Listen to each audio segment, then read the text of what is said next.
How are we, folks? Just a quick tour of the veggie garden, show what we're up to. We've got our grow pots. They're doing really well here. Have a look at that. They're coming on in the spring onion. I can't believe how fast that spring onion's grown. It's impressive. And we've got some of those Asian greens going in there as well. I went for a walk earlier on, and with this afternoon sun, and this is, you're watching this now. If you're watching it in the morning, like tomorrow morning, the 14th, today's the 13th. So it's the afternoon here. Have a look at the lettuce, how nice they are with the afternoon sun. Cara, you and me are casting shadows all over this place. Come and have a look at these beautiful butter green lettuce mignonettes, beautiful little leaves, soft and delicious. We've got long shadows, so don't mind our shadows all over them. Everything's doing really well. The turnips are doing well. The kohlrabi, that's not turnip, that's kohlrabi. That's our cauliflowers and our cabbages, so we managed to get rid of all the caterpillars on them. They did punch a few holes in it, but I'm not too worried about that. That's okay. But we also built another garden bed. Come around. Ignore this part here because we haven't weeded this area yet, and we are going to be collecting the seed from the cabbages as well. That's why we left them in here. They've gone to seed beautifully, or they're flowering. They're going to seed up for us. So then we're going to take all them out and basically turn that soil over and prepare it for something else in springtime. The broccoli's gone crazy with the leaves. The heads are really small, so they're only just starting. And look at this silver beet. This is going to reach up to the sky. That's our Eco Boost and liquid gold that we put on it. That's fallen over.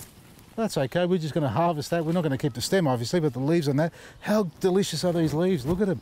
I actually made a little sauteed endive, silver beet, and what else did I put in it? And kale. And just a little bit of olive oil and our black garlic fusion from our friend Linda, who makes a beautiful mix, and it was just a die for. Just that with a few fresh eggs, it was really beautiful. Now this, in a couple of days, are jumping out of the ground. Have a look at them. The endives are gone crazy. This is a cos lettuce, and the silver beet again. The leaves are getting huge, and finally, I'm going to get you. That's what I'm going to do. Finally got you. You're dead, aren't you? Yeah, it's already gone. And finally, our broad beans are starting to flower. Have a look. They're coming on. A little bit late. I suppose I planted them I don't know. You could say it was late or early, but at the end of the day, they're pushing on their flowers and they're all about to burst out. Now, what we've got to do with these, and as many of you will know about this already, they need to be tied up on the outside of perimeter, just a bit of a string, something soft, or taut enough or tight enough so they don't fall over. Because once the broad beans start growing on them, they're going to fall everywhere. And this garden bed obviously is still coming on. We've got our kale, we've planted more kale. Our spinach is starting to kick on now with the warm weathers, that a bit of sunshine we've had. And the dog print again, have a look at this. Obviously, look at that, that's a dog footprint there. I don't know which dog it is, but at the end of the day, that's what dogs do. And we built another raised garden bed today. So I'm trying to get everywhere at once, as you can tell. I've got all my seedlings over there that I need to put in here. So I've put some more broccoli, and I've got some endives on the outside here that are, they're just going to grow real quick. Now, about a week ago, not even earlier, give me a second, I'm going to tell that dog, Jack, Cara, no more ball, get inside.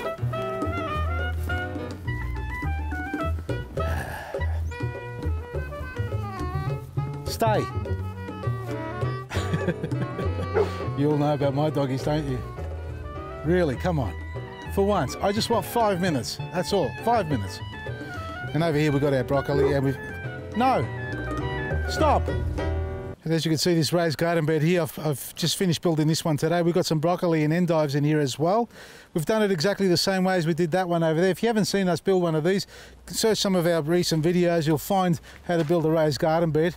On top of a weed garden, that is. And look at this. This is a week old, literally a week old. We've got some bok choy in there and some spring onions, and they're just jumping out of the ground. And that is basically, folks, compost manure, black grit, Eco Boost liquid gold. Very simple, and mulch on top. Nothing special, very simple, the same process in and out. And you'll be very successful at it as well. Now, I want to also prune an apricot tree. Now, it is a season because a lot of you have asked me about pruning an apricot tree. When's the best time to do it? Well, I just had a look at our one, which was almost nearly dead, let's say, about a year ago. I managed to save it. I brought it back to life. New growth's come on, and now I've noticed that it's bud swelling and bursting. So it's a perfect time to be pruning because that means we've got sap flowing, and it will heal itself. Oh, Jack, really? Come on, mate. What? What's that? What's that? What's that? You want the bull?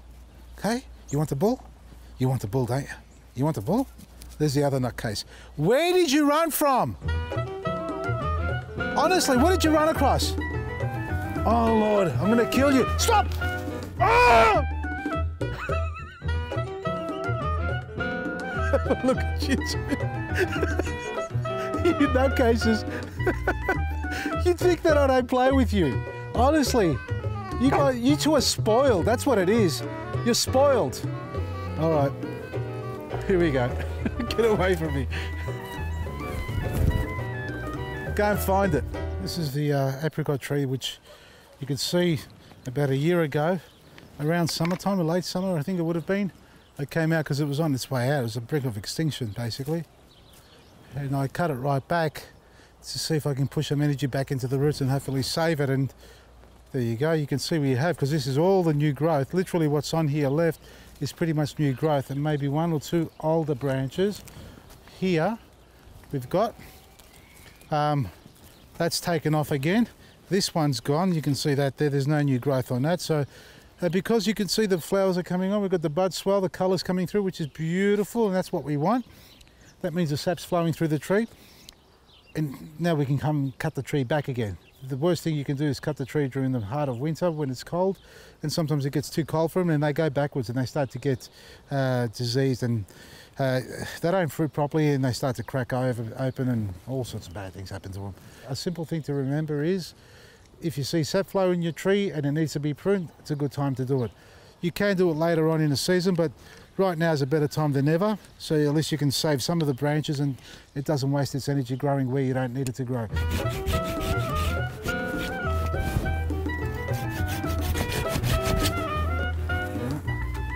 the other big one off as well.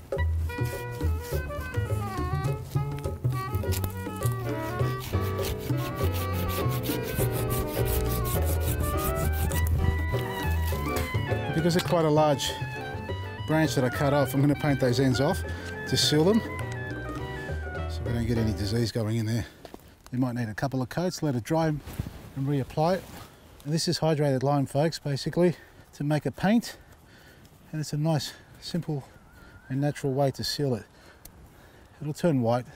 You can see I've done that previously on the trunk. Now I'm going to cut a lot of branches out of here because it's so tangled up, and if these all start to thicken out, we're going to have problems. So let's get rid of this dead one. Yep. We don't need these ones growing in. Woods. Now look at this. I've got a dead branch here, no growth on that, but all the growth's out here. And I do want to keep that. But for now I'll keep that. But later on you can see I've got all these branches coming along, and one of these can replace it, or even this one up here. So even though it's touching it there, I'm not going to get any fruit off that this year. I might be lucky, but I'm going to eventually remove this one here and replace it with this or that there. So these branches will stay for now, even though they look a bit messy, but all this stuff in here is going to come out. Yeah. See now that we've got to paint because it's facing upwards. Actually, I've got to clean that off properly. See now that's growing straight back inside there. I don't want it to do that. That's dead. That's dead. We've only got one good branch there, and it's a pity. But I'm going to cut it off with a saw there. That's better. There we go. Now we're starting to look like a tree. Open up, open up. We'll keep this one. We don't need two of them growing out in the same direction. You can cut to an outward facing bud if you like, or you can be like me and just cut wherever you like. Ideally cut to an outward facing bud. That's not too bad. It's a little bit congested still in here, but then again, that is too long to start with. So we want it to fork out down here. So let's cut this off to an outward facing bud, like that. We'll paint that over because it's sitting up there facing in the sky. And then hopefully that will multiply. And by the time that does, this would have done its job. Then we cut it back off down there again, and we remove some of that. And there we go. We'll do the same thing with this. Cut that down. We don't need that there. So we train those up for the next season. And as we're going there, now we're going to start getting serious. Get rid of that. Doesn't end. There. Get me away from this tree, folks. I'm going to destroy it. from me, Vasily Maresi. If you've got an apricot tree, get out there and give it a prune now because it's pushing on some growth and the sap's flowing and it's self-healing and you won't have any problems with it. And remember, this weekend it is eco-boosting and liquid golding your veggie garden, as I'm going to do with my garden there. So have a look around your garden, check out our website for more great ideas and gardening products from me, Vasily Maresi.